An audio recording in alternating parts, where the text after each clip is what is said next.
This channel is sponsored by Creality. Go to Creality.com and find all of your 3D printing tools. Hey everybody, welcome back. And for those of you who've come over from the Inges channel on his 650S McLaren build, thanks for stopping by. Hope you like the content. If not, well, you're in control of your own destiny. Anyway, our heart goes out to Nick and having to potentially replace the engine. I don't know where he is going to be on that. It looks like a lot of work, and trust me, it is a lot of work. You know, we put a different engine in our McLaren. We put in the LT2 with the 8-speed dual clutch tranny from a C8 Corvette. That was a real bear to cut out all that framework and do all that fabrication work in aluminum to get that sucker to fit in there. So I know what it's like to crawl around in the guts of a McLaren, and it ain't fun. So hopefully, big shout out to Ryan for helping him out on that engine. We'll keep our fingers crossed and send him a lot of good vibes. The community wants him to get that sucker back on the road. I want him to get it back on the road so I can get a ride. But anyway, we've got some stuff here. For those of you who are new, we are rebuilding a McLaren 600 LT, and we are rebodying the 3D printed Aventador that was featured in a Lamborghini commercial. The panels on that one is my first attempt at it. It didn't go swimmingly. It looked great from a distance, but when I went to go think about painting it, things started to crack and I had some serious problems. No big shocker there. So we're doing a new method that I've tested out and seems to be working great, where we're skinning all of the 3D parts front and back in fiberglass. And we're not using polyester resin, we're actually using epoxy. Gives a little more strength. Yes, it's going to be a little bit more brittle, but I have taken the fenders here, which are close to being done other than the bodywork, and chucked them around my yard on the concrete to see if they crack or do anything bad, and they haven't. And not only that, I can lean on them really well. The other panels that I made, that didn't happen. So look at some of the earlier videos if you want to see what we changed. Anyway, let's get to it. Let's show you what we've been doing. So what I mentioned in the last video is that we're going to have to cut up the hood. So guess what? I cut up the hood.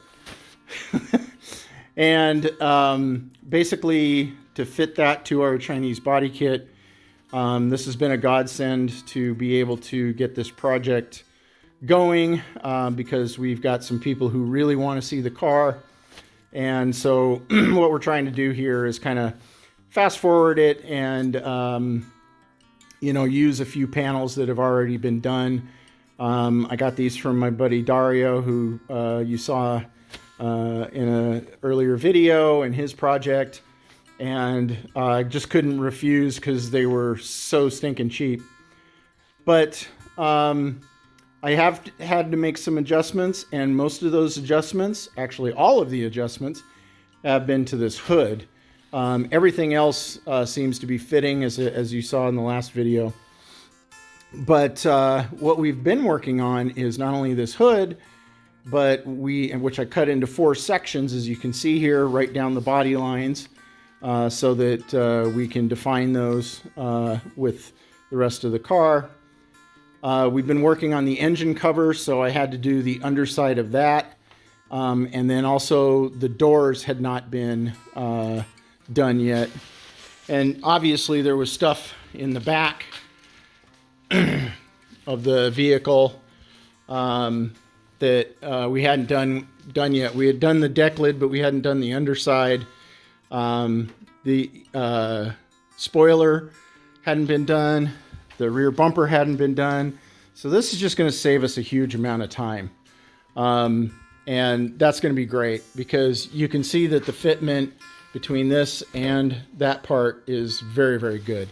which I'm really happy with. Same here on the side spats as you saw when we installed those. So next thing is we're going to go over and we're going to do some trimming. So here's our engine cover. This side was already done. Obviously I need to fix some issues. Got a few bubbles, but when we sand that down, those will come to the surface and then we can fix those. But for the most part, acetoning in the chop strand mat, this stuff right here, into the 3D print has gone very well and has allowed us to basically bond this whole panel and use the 3D print as a core, because I know that that's done sometimes in doing composite parts. And then what we did was the backside here, so that's now all covered in carbon, or sorry, in fiberglass. And we actually used, on the backside, we used some of this cloth, and it worked out pretty well. So what we got to do now is we got to trim this up, and we'll get it back on the car.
And here you can see we've basically got the engine cover back in. What I did was I made it so that I have some area here that I can cut off to match it up perfectly with the rear deck, and still making sure that we have a good gap up here. Obviously we have to make it more consistent. I'll pretty that up later. But at least we've got the majority of the work done on this. And now it's fixing it and doing some body work.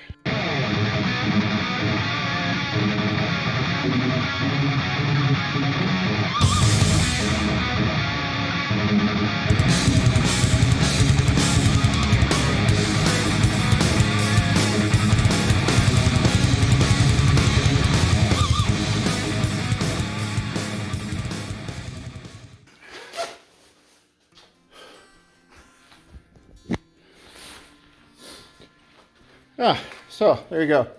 Trimmed up this piece. Now we can start doing the underside. Pretty tough. You can see there's some white spots here. What these were is there were small indentations in the 3D print when I put it together. So I just filled it in with a little chop strand mat to make a nice even surface, because I don't want to just fill that with body filler. So I think we'll be okay with that. But now that it's all trimmed up, we can take it back inside and we can go ahead and start working on the underside. Okay, so now we're back down in the basement. We've got to do this area here, and then not only that, we want to fiberglass this steel structure on the inside to the interior of the 3D print. So we'll do that in fiberglass as well. Again, we'll acetone in our chop strand mat to give us that adhesion that we need, and then we'll move forward from there. So yeah, so this fits a lot better now than it did before. So it's going to be really nice. It fits down here, nice and flush. We'll be able to blend this in nicely. I've got this other piece in here. You can see the huge difference between where it was and where it needs to be. So gonna fix all of that. The other thing is that we 3D printed on our lovely K2 and our K2 from Creality, and you can see that we did both the splitter and also the wings. We got those permanently mounted, but we can take them out if we need to. So those will probably get, that one will probably get done in body paint. This one will probably get done in carbon fiber. So that's a quick update of what's been going on over the last week or so, and just trying to get everything in fiberglass, front and back. And once that's done, then I can start doing surface repairs, body work. We got to finish up some mounting tabs and stuff like that, but that's pretty easy work. And we also have to mount the doors. So one of them I already mounted before, as you saw in some previous videos, but we still have to do the passenger side. So that's coming up. We'll see you next time. Like, subscribe, get that notification bell. We'll see you guys next time. Take care. Bye.